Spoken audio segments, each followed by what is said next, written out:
Chandamama Ramayana. Part 27. Rama beheld Tara, who had fallen into a faint because of her deep grief. Observing this, the Vanaras took hold of Tara and raised her from the body of Vali. Tara looked at Rama, approached him, and said, "O Rama, with the very arrow that took my husband's life, kill me as well and join me to my husband. Just as you are aching for Sita, Vali will ache for me in that other world. Surely you know the pain of being separated from a wife. Since I am like a living corpse after Vali's death, the sin of killing a woman will not touch you," she cried. Rama comforted Tara and Sugriva in a kind and proper way. Lakshman urged Sugriva to attend to the task of the funeral rites. Tara went into Kishkindha and brought a palanquin to carry Vali.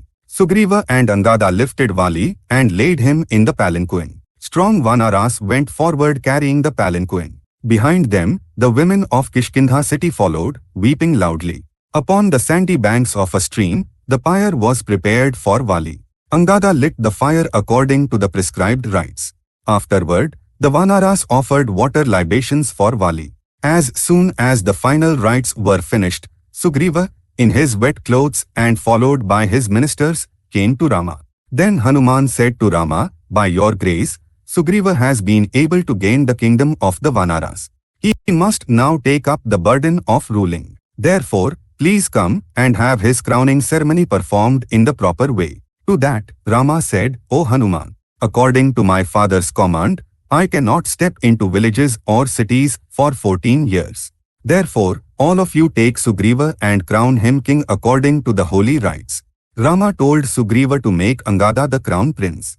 And since the rainy season was about to begin, he said that he and Lakshman would stay in a cave on Rishamukha until the rains passed. He said that when the month of Kartika began, Sugriva must start the efforts for the war against Ravana. Sugriva went to Kishkindha and was crowned according to tradition. All the people of Kishkindha were happy. Gaza, Gavaksha, Gavaya, Sharabha, Hanuman, Jambavan, and Nala poured water over Sugriva from golden pots. As soon as he was made king, Sugriva named Angada as the crown prince. This brought great joy to the people of Kishkindha, who loved Angada dearly. Afterward, Sugriva went to Rama and Lakshman, told them all that had happened, returned to Kishkindha, and began to spend his time happily with his wife Ruma. After Sugriva was crowned king, Rama and Lakshman moved to a large cave on Mount Prasrana. This cave was comfortable in every way. Neither the rain nor the gusty winds could enter the cave. The surroundings were very beautiful, and a river was nearby. Also, this cave was very close to Kishkindha.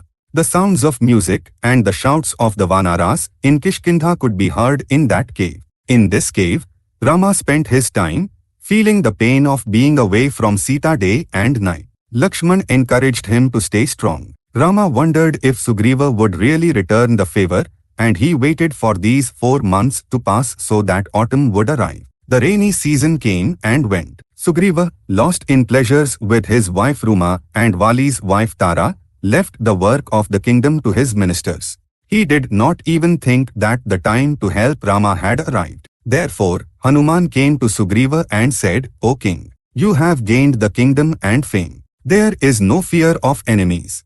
But the duty to help our friend is still not done. Delaying such work is a mistake. Therefore, start the search for Sita immediately. Rama is waiting eagerly for your help. Even though he is suffering because he is away from his wife, Rama is not reminding you of your duty. If we start the work before he asks, we will not be guilty of neglect. He is waiting because he believes you will keep your word. It is no longer right to delay." With this warning, Sugriva realized his mistake. He called Nila and ordered him to bring all the armies together. He declared that if any Vanara did not reach Kishkindha within 15 days, he would be put to death. He told Nila to go personally with Angada to find Jambavan and the others. One day, by the time Lakshman returned from the mountains with fruits, Rama was feeling very sad. As autumn arrived, the pain of missing Sita grew and he was overwhelmed with grief. Lakshman comforted Rama as he always did. He reminded Rama that crying was useless and that they needed courage and a plan to do their duty. After hearing everything, Rama said, "O Lakshman, The rainy season is over and autumn has come. I have spent these 4 months in great pain. The time for kings to go to war has come, but there is no sign of Sugriva. He does not seem to be making any effort. He has shown no kindness toward me yet. He might be thinking that I am alone, without a kingdom, and helpless. Or maybe, now that his own work is done, he has forgotten his promise. Go to Kishkindha and tell him what I have said. A person who does not keep his word is the lowest of men. Even crows and vultures will not touch the body of one who does not return a favor. Does he want to hear the sound of my arrow again? I killed Vali alone, but I can destroy Sugriva along with all his relatives. Go and tell Sugriva exactly what must be said. Lakshman also felt very angry at Sugriva. He said to Rama, without even thinking that he got his kingdom and his wife because of you, Sugriva is lost in drink and pleasures. A man like him should not be king. I am burning with anger. I will go right now and send him to where Vali is. Angara and the Vanara heroes are there to search for Sita, he said, taking his arrows and leaving. Rama said calmly to Lakshman, O Lakshman, do not be in a hurry. Do not commit a sin by killing a friend. What has Sugriva done wrong, other than not coming on time? Go and speak with him gently, he said, and sent him on his way. Lakshman reached Kishkindha and went toward Sugriva's house. Seeing Lakshman walking with great speed and anger, the Vanara warriors thought he was an enemy. They pulled up trees to throw at him. Seeing that, Lakshman looked at them with eyes full of fire. They were frightened and moved away. Some ran to Sugriva's house and said that Lakshman was coming. But Sugriva was lost in pleasures with Tara and did not hear them. Then, Sugriva's ministers sent some Vanaras to see if Lakshman was really coming. Seeing Angada with them, Lakshman said, tell Sugriva that I am here. Find out if he will speak with me or not, and come back at once. Angada went to Sugriva, bowed to him and his mother, and told him what Lakshman had said. But Sugriva was sleepy from drink and heard nothing. However, the noise made by the Vanaras when they saw Lakshman's angry face finally woke Sugriva up a little.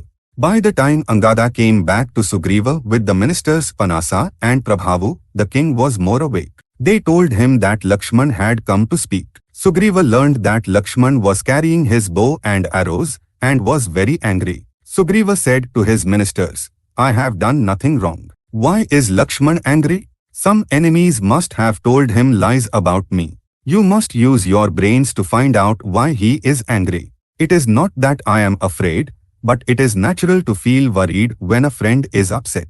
I can never truly repay the great help Rama gave me. Then Hanuman said to Sugriva, O king, Rama is only a little upset with you. He is not truly your enemy. Because you were distracted, you did not notice that autumn has arrived. That is why Lakshman is here.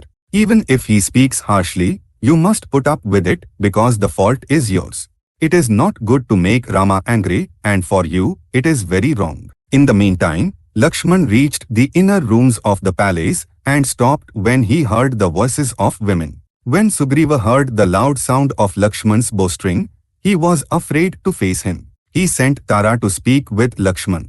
Tara came to Lakshman and asked, I hear that you are angry. Why?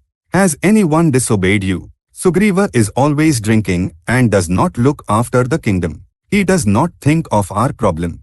Don't you know this? He asked for 4 months to prepare for war, and that time is over.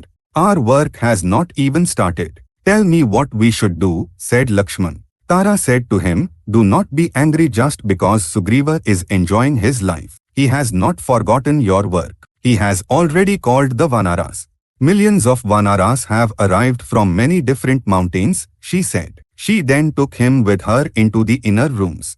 But when Lakshman went inside, he saw Sugriva with red eyes from drinking, sitting among many women. Lakshman became very angry at the sight. He looked at Sugriva and said, a person who makes a false promise to a friend who helped him is a great sinner.